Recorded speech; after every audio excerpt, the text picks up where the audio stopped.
Olá, sejam todos muito bem-vindos a mais uma aula e hoje finalmente a gente vai fazer uma introdução ao Google Earth Engine, tá bom? A gente vai ver os aspectos gerais dessa plataforma, como ela funciona e como esse sistema ele evoluiu ao longo do tempo para a gente ter essa revolução do processamento digital de imagens de satélites que a gente tem hoje. E para a gente entender é preciso a gente voltar no tempo, é preciso voltar ao passado. E a gente vai entrar em uma máquina do tempo agora e vai lá para o ano de 1974. Quando o INPE, o Instituto Nacional de Pesquisas Espaciais daqui do Brasil, comprou o primeiro sistema operacional para o processamento digital de imagens de satélites daqui do Brasil, que se chamava Imagem 100, Imagem 100. E esse sistema operacional custou $1 milhão, nada mais, nada menos do que $1 milhão. E, acreditem, ele tinha apenas 128 kbytes. Era algo que demorava muito para processar as imagens de sensoriamento remoto. Ao longo do tempo, nós evoluímos muito em termos de computação, em termos de programas de sensoriamento remoto, e essa tecnologia ela foi evoluindo. Tá? E depois de 40 anos, né, do ano de 1974 até o ano de 2014, a gente tem uma revolução do sistema de processamento digital de imagens de sensoriamento remoto, que a gente sai de um sistema de 128 kbytes e chega, no ano de 2014, para um poder de processamento gigantesca como o Google Earth Engine, como vocês vão ver mais profundamente nos próximos slides. Então, dentro de 40 anos, nós evoluímos muito em termos de computação, em termos de processamento digital de imagens de satélites, em termos de sensoriamento remoto, em termos de dados de sensoriamento remoto. E isso não foi de uma hora para outra, demorou um certo tempo para ser aperfeiçoado. Imagine como vai estar esses sistemas daqui a mais 40 anos, não é? Então, o que seria essa plataforma chamada de Google Earth Engine? A gente está com base aqui no Gorelick, tá? Que é um artigo do ano de 2017, que eu deixei aqui para vocês. E ele diz o seguinte: o Google Earth Engine é uma plataforma baseada em nuvem que torna mais fácil acessar os recursos de computação de alto desempenho para o processamento de grandes conjuntos de dados geoespaciais sem ter que sofrer as dores da tecnologia da informação. Essa plataforma ela tem um poder de computação em escala planetária. A gente não vai gastar com pré-processamento, com licenciamento, com espaço de disco, com memória, porque a gente tem a possibilidade de fazer todos esses processamentos em escala planetária dentro da própria plataforma do Google Earth Engine. Além disso, ao contrário da maioria dos centros de supercomputação, essa plataforma ela foi projetada para ajudar os pesquisadores a disseminar facilmente os seus resultados para outros pesquisadores, para outros formuladores de políticas públicas, para ONGs, trabalhadores do campo e até mesmo o público em geral. Então, você pode ser um especialista em sensoriamento remoto, você pode não ser um especialista em sensoriamento remoto, você vai ter acesso a essa plataforma inteiramente gratuita, tá? É uma plataforma que você não precisa pagar até o momento para utilizar, e você pode ter acesso a todos os produtos gratuitos de sensoriamento remoto, vamos dizer assim, os mais populares, porque não são todos que estão lá ainda, em uma escala planetária e com um poder de processamento muito superior a todos os outros programas que a gente tinha anteriormente, tá bom? Porque o que acontecia nos programas anteriores? A gente precisava instalar esses programas como o QGIS, ArcGIS, o Spring, no nosso computador, e esses programas, eles tinham uma capacidade limitante de processamento de imagens, né? A gente não conseguia processar em escala planetária, você até poderia tentar fazer isso, mas demoraria muito tempo. Mas dentro dessa plataforma do Google Earth Engine, a gente tem um poder em escala planetária, a gente pode processar o NDVI do Brasil inteiro, ou do planeta Terra inteiro em questões de segundos. E quanto tempo a gente demoraria para fazer isso em um programa convencional, não é? Então, isso é considerado uma revolução dos sistemas de processamento digital de imagens de satélites que a gente tem no século XXI. Então, esse é o Google Earth Engine, essa imagem de fundo é o Google Earth Engine, lá na sede do Google, tá? E ele é nada mais, nada menos do que um supercomputador. Que a gente tem os nossos computadores, mas eles têm essas capacidades limitantes para o processamento de imagens. A gente precisa de supercomputadores, na realidade, para conseguir processar todos esses dados de sensoriamento remoto que a gente tem.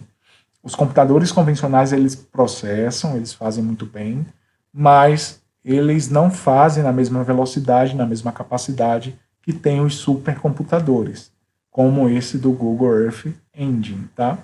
E sem falar que a gente tem a possibilidade dentro dessa plataforma de operar totalmente online. Aqui ainda mostrando um pouquinho dele, lá na sede dos Estados Unidos, do que é esse Google Earth Engine, a parte do hardware, né? A gente vai trabalhar com software, mas é importante a gente conhecer a parte operacional desse programa, tá? Para onde vai esses dados que estão sendo processados? São para esses supercomputadores que tem lá na sede do Google nos Estados Unidos. E o Google Earth Engine, ele tem duas versões, tá? Uma versão é chamada de versão Explorer, que é essa que está do lado esquerdo de vocês, essa aqui. Essa é a versão Explorer, e ela parece muito com os programas convencionais. Ela é uma versão que você precisa muito mais apertar botão do que programar. Já a versão COD, que é essa que está do nosso lado direito, é uma versão que precisa de programação. Você precisa programar, ter os códigos de programação JavaScript para poder rodar os seus dados de sensoriamento remoto e processar os seus dados, tá? Então, a gente vai explorar essas duas plataformas nesse curso. A gente vai aprender a trabalhar tanto com a versão Explorer quanto com a versão COD.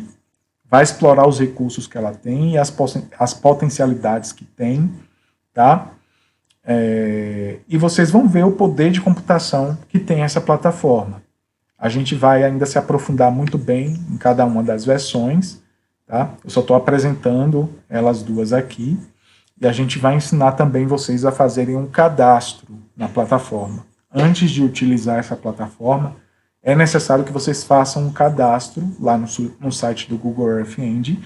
O cadastro é totalmente gratuito, vocês também não pagam nada. E o Google Earth Engine vai te dar essa possibilidade de fazer os processamentos das suas imagens de sensoriamento remoto lá em nuvem, tá bom? E aqui eu trago alguns dados que estão presentes dentro da plataforma. Essa tabelinha foi extraída do artigo que eu estou deixando aqui para vocês. E mostram alguns dados que são abertos livremente ao público, para especialistas de sensoriamento remoto ou não, que estão presentes dentro da plataforma.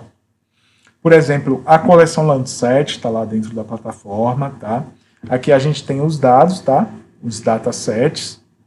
Nessa segunda coluna aqui a gente tem a resolução espacial, a resolução temporal, aqui o ano que esse sensor foi lançado e até quando ele está presente, ou não, ou o ano que deixou de funcionar. E aqui o alcance que ele tem na última coluna. Se ele tem um alcance global, se ele tem um alcance local, ou se ele tem uma capacidade limitante, como esses últimos dados aqui. Alguns estão limitados aos Estados Unidos, tá? Ou na parte norte do globo terrestre. Mas a grande maioria dos dados que a gente tem dentro dessa plataforma são dados de alcance global. Então, serve para processar dados do planeta Terra todos. Então, a gente tem dados da série Landsat, da série Sentinel, do MODIS. Nós já temos dados já pré-processados, tá? Dados já prontos para serem utilizados do MODIS, como índices de vegetação, NDVI, NDBI. Tem outros índices já prontos dentro da plataforma também. Dados de reflectância do aster, de emissividade global, Dados disponíveis da USGS também, já está disponível lá dentro da plataforma. Aqui o finalzinho, né, dessa tabelinha que a gente tem, mostrando outros tipos de dados, também com a resolução espacial, temporal, o ano que foi lançado até a disponibilidade, né, e o local onde esses dados estão presentes, né, onde esse sensor de sensoriamento remoto capta os dados, se tem um alcance global ou somente em algumas regiões do planeta, tá bom? Os dados da USGS, como eu já falei com vocês, também estão disponíveis dentro da plataforma, porque para você que já utiliza os dados da USGS, você já deve saber que esses dados eles são gratuitos, só precisa você fazer um cadastro dentro da plataforma da USGS para utilizar os dados. E na maioria das vezes você vai ter que baixar banda por banda da imagem de sensoriamento remoto, vai ter que baixar dados de forma manual para depois em um programa convencional você fazer o processamento dos dados. Mas no caso do Google Earth Engine, você faz isso tudo dentro da plataforma. Não precisa você baixar esses dados, tá, para fazer os processamentos. Lá dentro da plataforma você já acha esses dados que também tem disponíveis da USGS, você acha lá dentro do Google Earth Engine. Então lá nós temos os dados do Landsat, já com alguns índices espectrais já prontos, como eu falei com vocês, dados do MODIS também, entre outros tipos de dados, como Sentinel-1, Sentinel-2, dados de uso e ocupação da Terra, dados atmosféricos, dados dos modelos digitais de elevação, como o SRTM, como eu já falei com vocês lá na parte do histórico do sensoriamento remoto, também estão disponíveis dentro da plataforma do Google Earth Engine, tá bom? Dentro dessa plataforma, o incrível que ela tem é a possibilidade de processamento de dados que tem disponíveis lá dentro. E nós temos muitas operações e muitas funções que dá para a gente programar, principalmente na versão COD, e fazer os processamentos das nossas imagens de sensoriamento remoto. Como aqui operações primitivas, operações trigonométricas, operações lógicas, nós temos operações de derivativas, tá? A gente vai falar um pouco sobre essas operações, a gente vai trabalhar um pouco com elas, vocês vão entender muito bem para que elas servem, para que elas funcionam, tá? Essas operações, elas são muito utilizadas para o processamento das imagens de sensoriamento remoto, para o melhoramento desses dados e também para a extração de informações desses dados. E vocês vão ver para que essas funções elas são utilizadas, tá bom? Aqui também são outras operações, tem muitas operações disponíveis lá dentro e muitas propriedades para extração ou também para correção das imagens de sensoriamento remoto, tá bom? E as aplicações do Google Earth Engine. Os dados do Google Earth Engine, que são dados de sensoriamento remoto, elas podem ser aplicadas em N tipos de estudos, em N tipos de casos, em N tipos de áreas. Depende muito daquilo que você está querendo trabalhar com sensoriamento remoto. É uma plataforma que vai te ajudar a processar os dados de sensoriamento remoto. Sensoriamento remoto ele é interdisciplinar. Ele entra em qualquer tipo de área, desde a medicina até a engenharia civil ou qualquer tipo de área de geotecnologias correlacionadas. Então, se o seu assunto que você está pesquisando, ele tem um pouco de sensoriamento remoto, então com certeza essa plataforma vai servir para você. Como no caso aqui que a gente tem a sua aplicação para mudança florestal global, para a identificação da mudança na superfície global de água, para um mapeamento urbano, para o mapeamento de enchentes, para a recuperação de áreas queimadas, para o mapeamento de risco de doenças, né? Para analisar intervalos de habitats de espécies, para o monitoramento do clima, para a avaliação da mudança do uso e cobertura da terra, entre outros. Então, ele também tem um alcance interdisciplinar, ele pode entrar em qualquer tipo de área, porque ele trabalha com sensoriamento remoto, então, obviamente, como o sensoriamento remoto é uma ciência interdisciplinar, ele pode acabar servindo para qualquer tipo de estudo, tá? Então, existem algumas vantagens de utilização dessa plataforma. A primeira vantagem é que não precisa de download ou de local de armazenamento para o processamento das imagens. Ou seja, o que é que acontecia nos programas convencionais? Como eu já falei com vocês, a gente precisava baixar esses dados, principalmente os dados lá da USGS, que são dados gratuitos. A gente precisava baixar no nosso computador e depois, em um programa convencional, como ArcGIS ou QGIS, entre outros, a gente processava esses dados. Já no Google Earth Engine, a gente não precisa fazer isso. A plataforma, ela te dá a possibilidade de processar esses dados totalmente online. Ou seja, você só precisa de uma conexão com a internet. Tá? Então, isso é uma vantagem. Então, outra vantagem que a gente tem do Google Earth Engine é o acesso a petabytes de dados, tá? Porque como ele tem um poder de processamento em escala planetária, ele precisa de supercomputadores, tá? Nós temos as diferenças aqui entre gigabytes, entre terabytes e entre petabytes. Observem a capacidade dos petabytes. O Google, ele trabalha com petabytes de dados. Então, ele não vai demorar muito tempo para processar um dado de sensoriamento remoto, como nos programas convencionais. O Imaging 100, lá do INPE de 1974, ele demorava horas e horas para processar, fazer um mosaico de imagens, ou podia demorar até mesmo dias para conseguir fazer isso, dependendo do tamanho da área. Já no Google Earth Engine, você faz isso em questões de segundos, porque essas operações estão sendo feitas com supercomputadores, que é uma outra vantagem do Google. Ele trabalha com supercomputadores. Então, isso dá uma capacidade a ele de processamento de dados em escala planetária, com muitos dados, tá?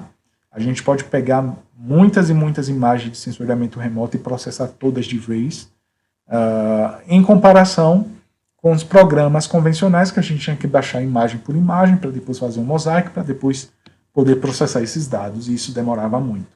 Então, existem essas vantagens. Outra vantagem é que não precisa de licenciamento, de espaço de disco, de memória. É um programa gratuito que qualquer pessoa pode ter acesso, que pode compartilhar esses dados com outra pessoa, seja ela uma pessoa que entende de sensoriamento remoto ou não, porque, na maioria das vezes, da forma tradicional como a gente fazia, a gente só descrevia lá nos nossos artigos, nas nossas pesquisas, as descrições metodológicas, não é? Era isso que a gente fazia.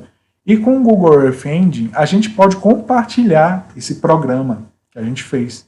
Você vai criar um programa dentro do Google e você vai poder compartilhar esse programa de uma forma descritiva, ou por meio de uma linguagem programativa, ou por meio de um link específico que você vai compartilhar com outra pessoa para ver esse programa que você estava montando, esse programa de processamento digital de imagens de sensoriamento remoto que você estava montando. Então isso é considerado uma revolução em termos de processamento digital de imagens e uma grande vantagem de utilização dessa plataforma. Mas assim como tudo não são flores, o Google Earth Engine também tem suas desvantagens de utilização. A primeira desvantagem é que precisa saber programar na versão COD. Na versão Explorer não vai precisar saber programar, mas na versão COD vai precisar saber programar JavaScript ou Python, tá? Daí a importância da gente se aprofundar um pouco na linguagem JavaScript e Python. O que eu não vejo como uma desvantagem, porque você não vai utilizar isso só para o Google Earth Engine. Você pode aplicar isso para muitas outras possibilidades. Você pode construir outros programas, tá? Dentro da plataforma ou fora dela. Você pode aplicar programação para N outras possibilidades. Não é uma desvantagem você saber programar. E também uma outra desvantagem que tem dentro da plataforma do Google Earth Engine é que depende da conexão com a internet.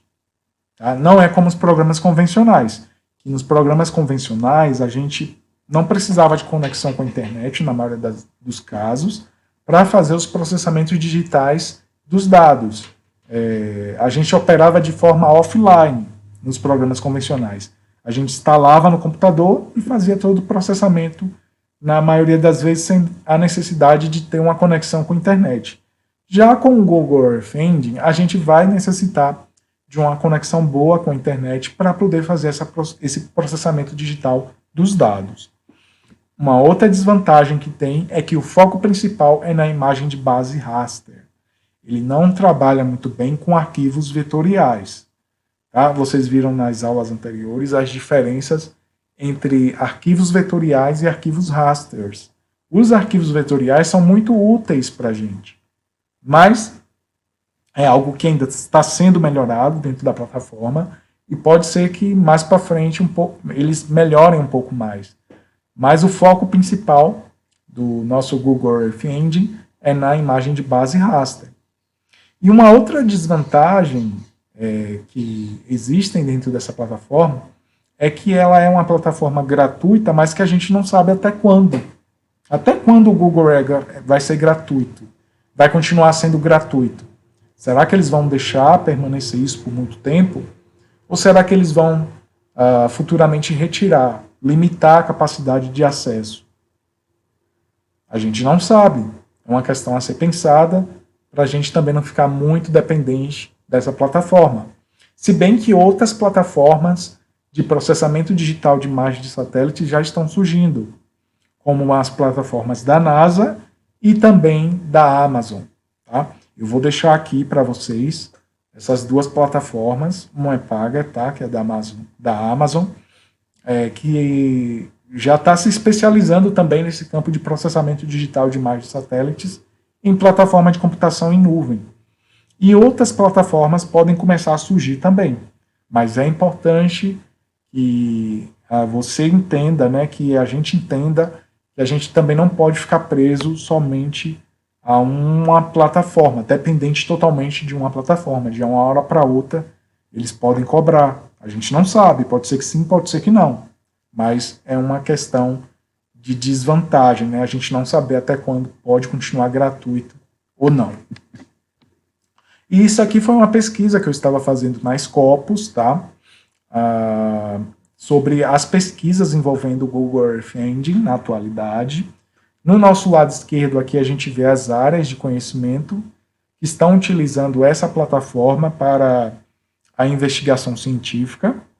A área que mais utiliza é essa área aqui com 32%, que é a área das ciências naturais e da Terra, né, as ciências planetárias, ciências da computação, as ciências ambientais, as ciências agronômicas, né, da agricultura, ciências sociais, das engenharias, todas as áreas está vendo alguma utilidade na utilização dessa plataforma. Então, independentemente da sua área de conhecimento, se você trabalha um pouco com sensoriamento remoto, você já vai poder utilizar essa plataforma na sua pesquisa. Você vai economizar tempo, vai economizar recursos, tem uma série de vantagens de utilização. E aqui do nosso lado direito, a gente vê a ascensão das pesquisas científicas por esse tema, principalmente depois do ano de 2014, que é quando a plataforma ela se estabelece, ela sai da versão de teste, ela se estabelece de forma muito forte no meio científico, e as pesquisas a cada ano só aumenta, que tem envolvendo essa plataforma para as pesquisas científicas, tá bom? Então, é algo muito interessante, né? Cada vez mais as pessoas estão se interessando por essa plataforma, pelas vantagens que ela tem, e é algo que veio para ficar, como vocês já sabem, e eu falei com vocês, está aqui na descrição, estão surgindo novas plataformas para o processamento digital de imagens de satélites, e isso vai ser tendência para os próximos anos. A gente não sabe até onde a gente vai chegar, se nós, especialistas em sensoriamento remoto ainda vamos continuar sendo úteis para processar esses dados, ou se o programa daqui a alguns anos vai conseguir fazer tudo sozinho. Mas é importante a gente seguir, tentar acompanhar essa revolução de processamento digital de imagens de satélites, para que a gente se reinvente e que a gente continue sendo útil para analisar esses dados, tá bom? Não deixar que os programas de processamento digital de imagens de satélites daqui a alguns anos façam tudo sozinhos. Fica aqui o meu alerta. Então, essa foi a nossa aula de hoje. Eu espero que vocês tenham gostado e a gente se vê na próxima aula, tá bom? Um forte abraço para vocês.